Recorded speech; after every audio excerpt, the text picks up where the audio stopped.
Hallelujah, hallelujah.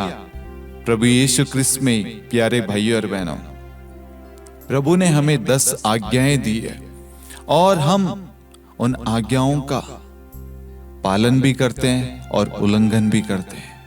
लेकिन अधिकांश व्यक्ति, अधिकांश लोग आज्ञाओं का उल्लंघन करते हैं, तोड़ते हैं। आज ऐसे ही एक दृष्टांत बाइबल से हम पढ़ेंगे, जिनके पास में सब कुछ था, सारी आशीषें, ईश्वर उनसे बात करता था, ईश्वर की उपस्थिति थी, सारी चीजें उनके जीवन में थी, अच्छा परिवार, खुश, आनंद, प्रेम था, कोई वहां पर कमी नहीं थी।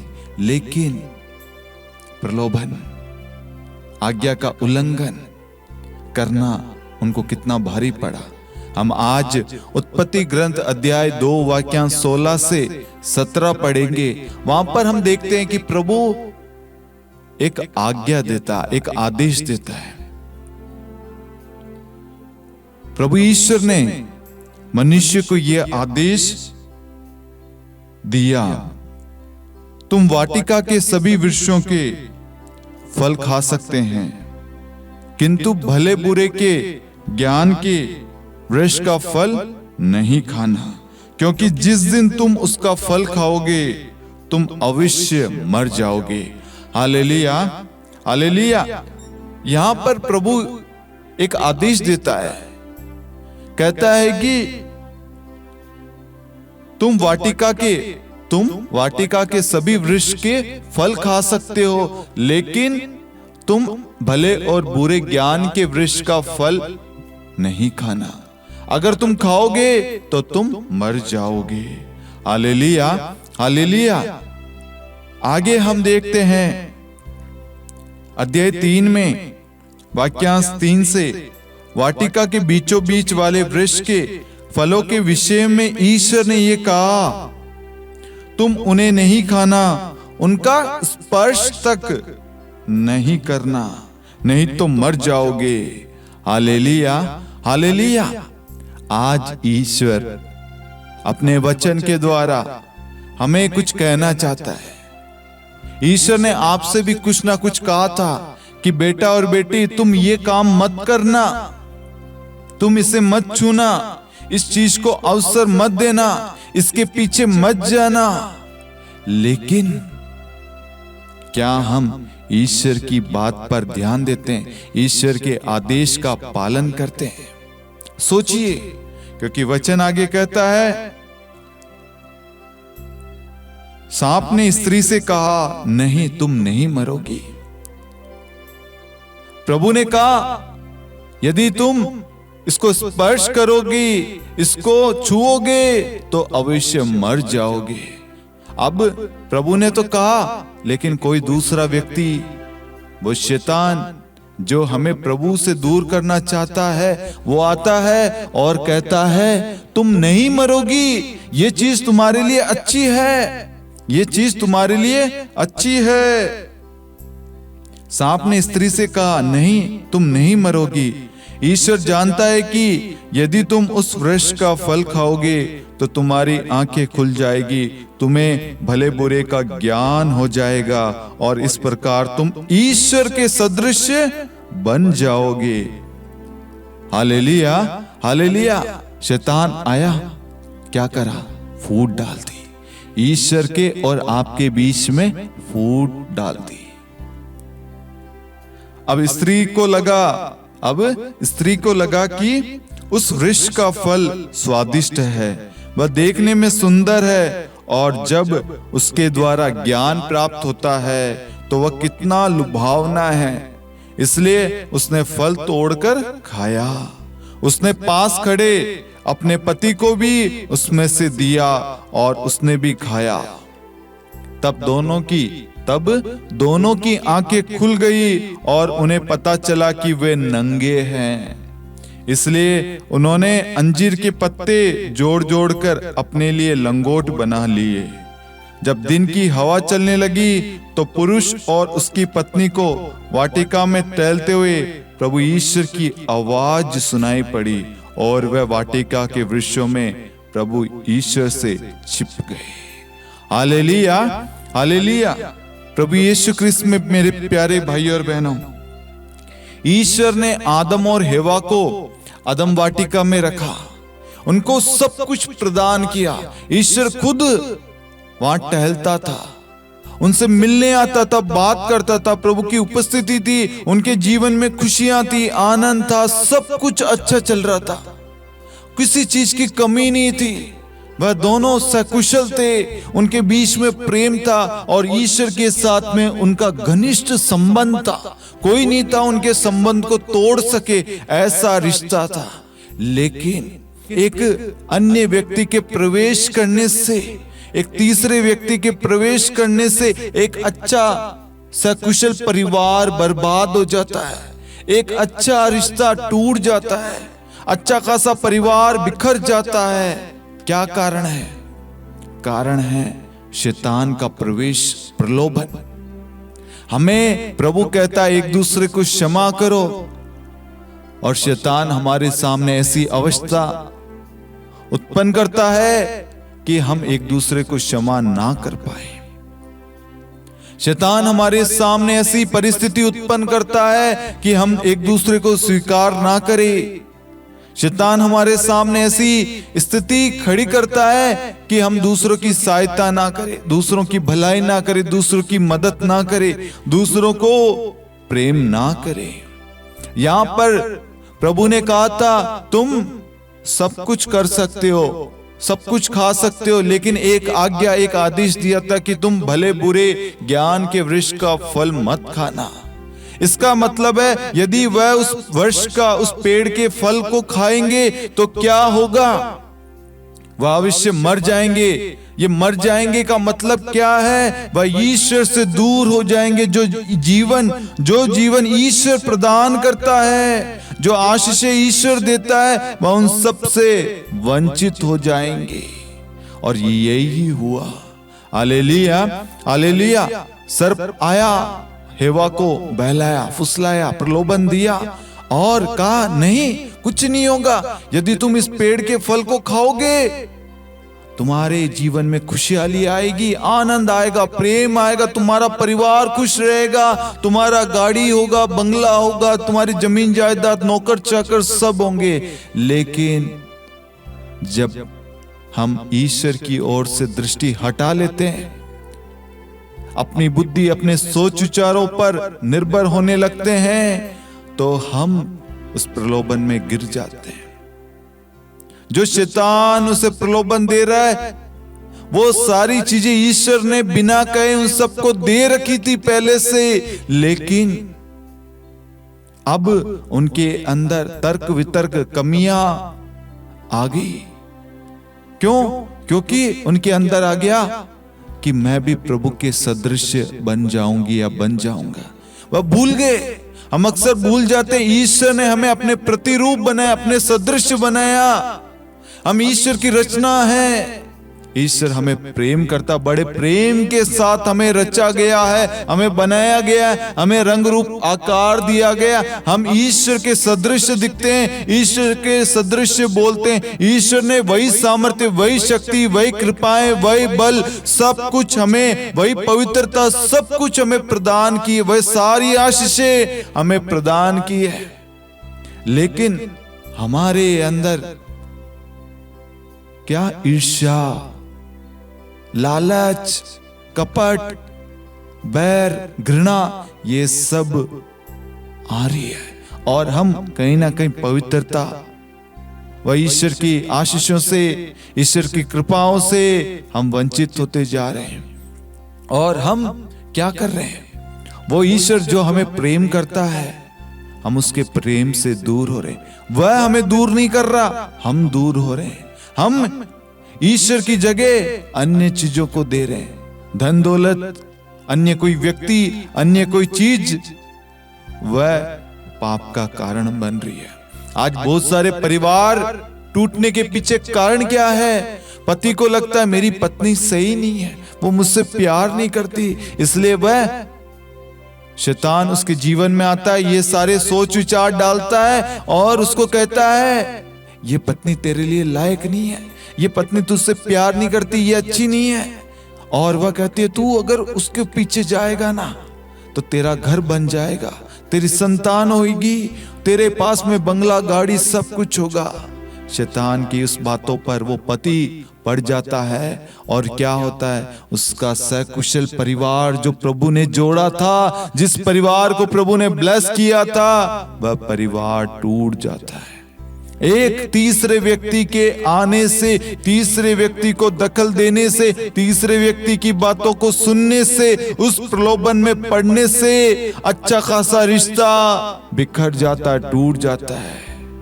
Hallelujah, hallelujah. ऐसे ही पत्नी और पति के बीच में, पत्नी को लगता है मेरा पति का किसी के साथ में रिश्ता है, मेरा पति मुझसे झूठ बोल रहा है, वह किसी और से मिल रहा है, वह किसी और से बात करता है, कोई ना कोई है इसके जीवन में। ये सारे सोच विचार कौन उत्पन्न करता है? ये सारे सोच विचार शैतान आपके अंदर डाल रहा है।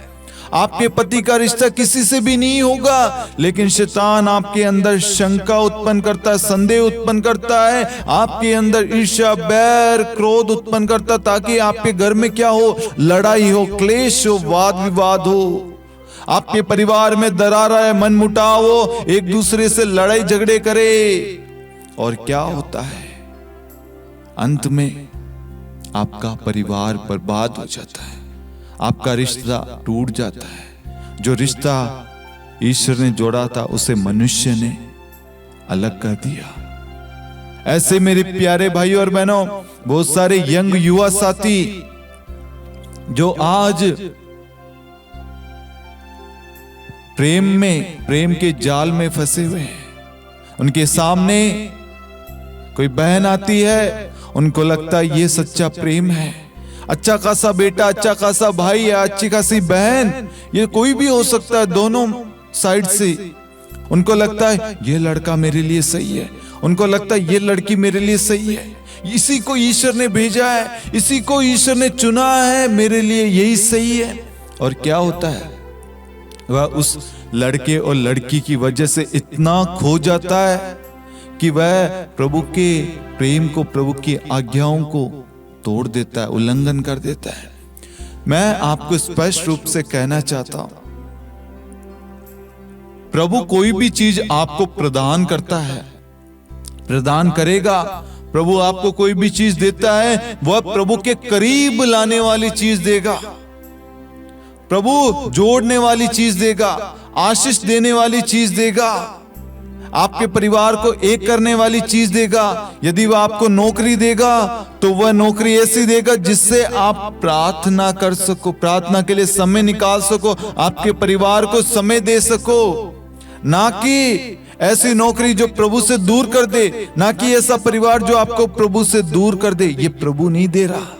प्रभु हमेशा अपने समीप, अपने निकट, अपने करीब रखता है, अपनी उपस्थिति में रखता है, अपने अदन वाटिका में रखता है जिसे प्रभु ने बनाया। शैतान हमारे जीवन में आता है और वह हमें अदन वाटिका से, उस आशीष की जगह से, उस कृपा की जगह से, जहां सब कुछ प्रभु ने दिया, वहां से दूर कर देता है और हमें अदन वाटिका से निकाल दिया जाता है।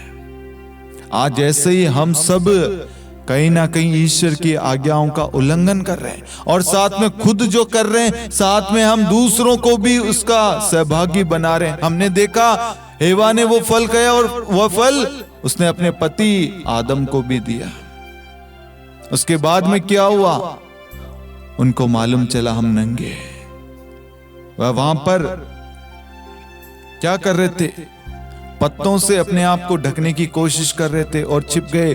वहां पर प्रभु टहलता हुआ आवाज दे रहा है, आदम आदम, हेवा हेवा, कहां हो तुम? वह प्रभु की आवाज भी सुनने के लिए तैयार नहीं है।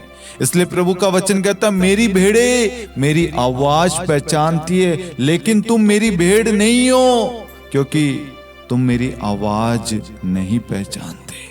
आज यही सवाल आपसे कर रहा है, यदि तुम मेरी भेड़ होती तो तुम मेरी आज्ञाओं का पालन करते, यदि तुम मेरी भेड़ होती तो मेरी आज्ञाओं का उल्लंघन नहीं करते, यदि तुम मेरी भेड़ होती तो वचन का पालन करते और जानते कि मैंने तुम्हारे लिए क्या योजना, क्या प्लान, क्या इच्छा बना रखी है। तुम मेरी भेड़ नहीं हो। ये सवाल आज प्रभु हम सबसे कर रहा है। बहुत सारी चीजें हैं, धन के पीछे हम प्रभु को छोड़ देते हैं, किसी लड़के या लड़की के चक्कर में प्रभु को, परिवार को छोड़ देते हैं, किसी अन्य चीजों के पीछे, शराब, वासना, व्यभिचार के चक्कर में हमें लगता है इनसे खुशियां मिल रही है। ये खुशियां नहीं, ये हमें ईश्वर की आशीषों से, ईश्वर की कृपाओं से हमें दूर कर रही है। Hallelujah, hallelujah. हमारे जीवन में सब कुछ शांति थी, सब कुछ अच्छा चल रहा था, हमारा परिवार प्रार्थना करता था, हमारे घर में एकता थी, भाईचारा था, शांति थी, हमारा परिवार दूसरों की सहायता करता था। मेरे प्यारे भाई और बहनों, आपको समझना है, शैतान हर पल आपके घर में प्रवेश करने के लिए, आपके जीवन में एंट्री लेने के लिए मौका ढूंढ रहा है, और उससे हम मौका दे रहे हैं। आज भाई भाई के बीच में, बहन बहन के बीच में, बहन भाई के बीच में, भाई बहन, माता पिता बच्चों के बीच में, परिवार के रिश्तेदारों के बीच में ईर्ष्या, बैर, घृणा, लालच, कपट, क्रोध डाल रहा है। भाई भाई से प्रेम ना करे, भाई बहन से, माता पिता बच्चों से प्रेम बातचीत ना करे, उनके अंदर फूट डाल रहा है, मैं बड़ा, मैं सही, मैं गलत, ये सब कुछ उत्पन्न कर रहा है।